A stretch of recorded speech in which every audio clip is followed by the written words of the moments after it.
Muncul mereka seperti jamur yang tumbuh di musim hujan setelah lengser Orde Baru. Mulai jadi pahlawan kesiangan pasca tragedi 98. Kemudian muncul lagi setelah peristiwa Tawaf di Monas 212. Ya, 7 juta umat dikerahkan untuk mematahkan seorang Ahok, memalukan. Saya bukan orang politik. Saya dan Bung Lubis ya, tidak tertaut dengan partai manapun. Tidak. Kami bukan tim sukses. Kami bukan buzzer bayaran. Kalau saya pribadi buzzer gratisan. Bahkan saya keluarkan uang sendiri untuk kegiatan ini. TJ Benalu. Kau TJ Benalu, apakah TJ pernah minta uang sama lu? Pernah mengganggu ajaran agama? Pernah mengelu-elukan diri supaya diutamakan di dalam agama? Tidak. Benalu itu yang selalu bilang, saya paling istimewa. Ya, ada orang yang menang pemilu jadi presiden, kita caci, dimaki, sementara dia kalah pemilu. Cuman masalah itu Benalu. Di saat ada keistimewaan dan keutamaan di dalam agama, nambahin diri dia. Itu Benalu namanya.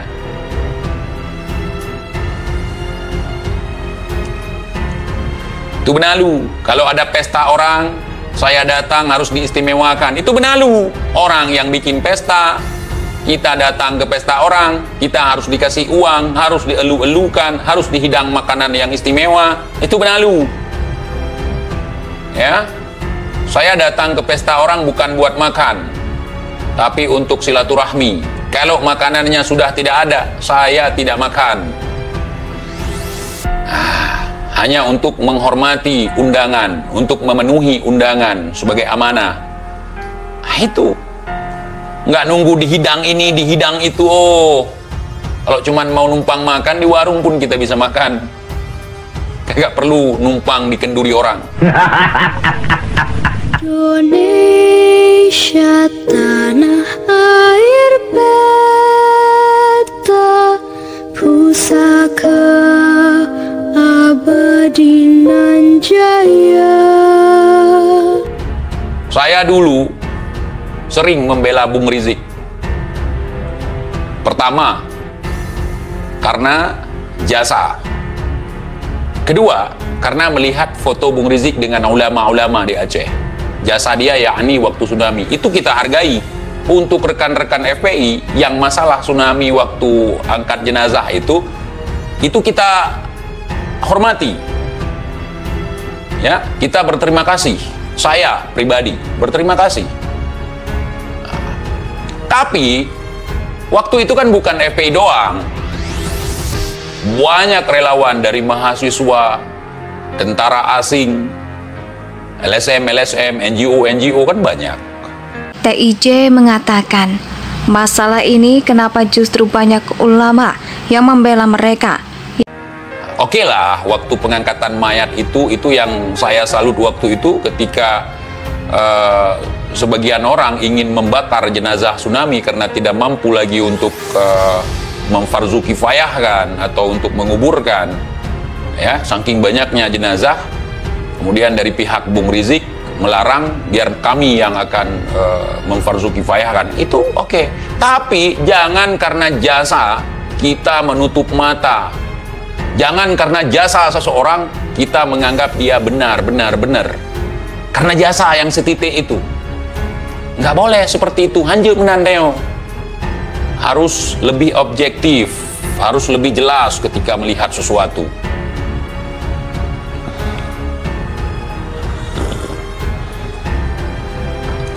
Dan saya juga di lapangan waktu tsunami nyari keluarga saya. Ya, dulu orang Syariah banyak tuh bahas orang ini. Kenapa nggak seperti sekarang? Karena mereka nggak tahu dari dalam seperti apa. Setelah saya di penjara, di situ mulai saya mainkan. Saya lihat nih permainan mereka. Yang ditinggalkan oleh Rasulullah 2 perkara. Yang pertama apa? Yang pertama Al-Quran, yang kedua habaib. Kalau seandainya yang ditinggalkan oleh Rasulullah seperti si Bahar, Bung Rizik apa mau jadi ini? Hah? Itu yang kita jadikan pedoman. Al-Quran wa sunnah, Al-Quran dan sunnah, dan juga ulama. Al-ulama warasatul anbiya.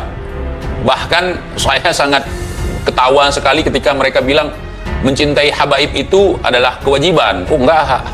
Kalau kita enggak mencintai mereka model si Bahar, si Rizik, itu enggak akan membuat kita dosa. Enggak akan. Kewajiban apabila dilakukan dapat pahala, apabila ditinggalkan berdosa kita. Enggak boleh enggak.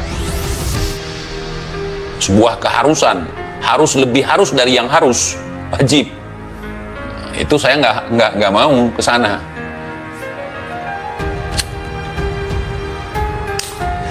Ya. Berbicara ahlul bait, kita dari ukuran kepala kita segini masih kecil udah diajarkan. Ahlul bait itu Sayyidina Ali, Sayyidah Fatimah, Sayyidina Hasan dan Sayyidina Husain. Udah. Karena dari dulu sampai sekarang yang aneh ya, dulu nggak ada orang berani tepuk dada. Saya ini cucu Nabi. Di dalam tubuh saya mengalir darah Rasulullah, nggak berani dulu. Kalian yang kelahiran tahun 70-an ya, atau tahun 80-an lah, coba kalian simak, ada yang begitu-begitu di dalam beragama. Terutama yang di Aceh ini, ada nggak keutamaan habaib? Dulu ada nggak? Nah, dalam kitab-kitab yang kalian pelajari, selalu kalau tengku-tengku tempat kita, ulama-ulama tempat kita, keutamaan melakukan ibadah ini, keistimewaan Rasulullah dibandingkan para nabi yang lain yang sebelumnya, itu ini keutamaan habaib. Contoh Bahar, contoh Rizik, contoh Taufik. Apa bisa dijadikan contoh? Dulu keutamaan sholat sunat di waktu ini, keutamaan sholat sunat ini, keutamaan habaib tiap hari. Keutamaan puasa Senin dan Kamis, itu dulu. Sekarang kok ceramah isinya keutamaan habaib. Aneh. Bahkan seolah-olah lebih utama habaib ketimbang Rasulullahnya sendiri. Secara tidak langsung itu muncul mereka seperti jamur yang tumbuh di musim hujan setelah lengser Orde Baru. Mulai jadi pahlawan kesiangan pasca tragedi 98. Kemudian muncul lagi setelah peristiwa Tawaf di Monas 212. Ya. 7 juta umat dikerahkan untuk mematahkan seorang Ahok, memalukan. Saya bukan orang politik. Saya dan Bung Lubis ya, tidak tertaut dengan partai manapun. Tidak. Kami bukan tim sukses. Kami bukan buzzer bayaran. Kalau saya pribadi buzzer gratisan. Bahkan saya keluarkan uang sendiri untuk kegiatan ini. Ya, seperti itu namanya juga ulama. Ya, tugas ulama yang mendamaikan, mendiamkan, bukan memanas-manasi, kan gitu. Tugas ulama misalnya dulu gini, ada banyak sekali gerombolan oknum penipu. Kalau penipu bukan oknum lah. Semua yang mengatasnamakan orang sakti, mengatasnamakan ini itu, mengatasnamakan wali. Ya, segala macam. Kenapa? Ulama tidak bertindak.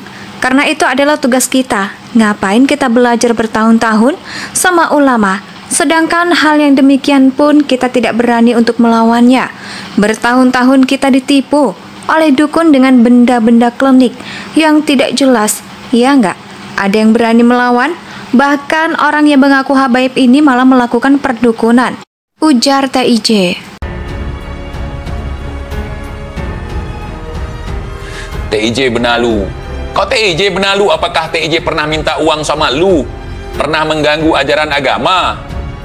Pernah mengelu-elukan diri supaya diutamakan di dalam agama? Tidak. Benalu itu yang selalu bilang, saya paling istimewa. Ya, ada orang yang menang pemilu jadi presiden, kita caci, dimaki, sementara dia kalah pemilu. Cuman masalah itu benalu.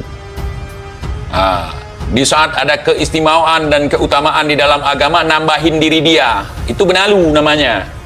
Itu benalu. Kalau ada pesta orang, saya datang harus diistimewakan, itu benalu. Orang yang bikin pesta, kita datang ke pesta orang, kita harus dikasih uang, harus dielu-elukan, harus dihidang makanan yang istimewa, itu benalu.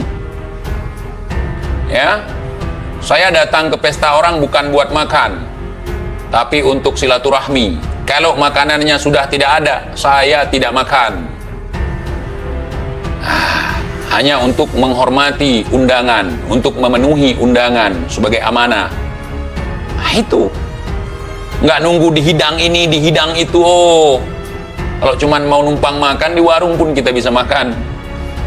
Nggak perlu numpang dikenduri orang. Ini saya pemandangan di Aceh sangat sayang sekali. Kasihan sekali saya lihat.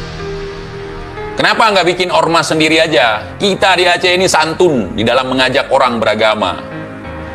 Malah makin kesini makin aneh saya lihat. Dulu leluhur kita mengajarkan bagaimana kita bertoleransi, bagaimana kita beradaptasi. Bek tempo, jangan sampai bu sikai i sikai ngop jantung gede hakai. Jangan sampai gara-gara makan ya nasi satu piring, air satu gelas, tenggelam jantung, hilang akal. Itu pepatah orang Aceh. Baik gara-gara bu sikai i sikai ngop jantung gede hakai.